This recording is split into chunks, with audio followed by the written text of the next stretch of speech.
Welcome to Samba Samba. Enjoy the video. You start by cutting power. Turn off the HVAC breaker or the furnace switch to avoid sparks and accidental calls to your system.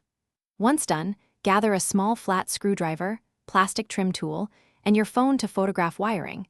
This preserves terminal labels. Make sure you press the Nest display gently, then lift or twist-release the unit to expose the base. You do this now so you can safely access wires and avoid tripping breakers later. Next, label and release the wires. First, photograph the terminal block so you have a reference. Then, attach tape labels to each conductor, R, C, Y, W, G, because colors can vary. When you remove a wire, press the small plastic release tab while you pull the bare copper straight out. This prevents fraying and keeps insulation intact. Once wires are free, gently pull the Nest display away from the base, so the mounting screws and base are. Finally, unscrew the base screws and lift the base off the wall. Be mindful of drywall anchors. If you plan to install a blank plate, tuck wires back into the wall cavity and mount the plate, or patch and paint the hole. Once the base is off, restore power to test your HVAC. Make sure your furnace or air handler responds.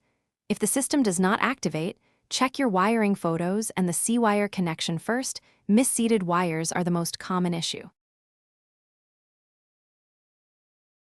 Thanks for watching. Consider subscribing if we helped you.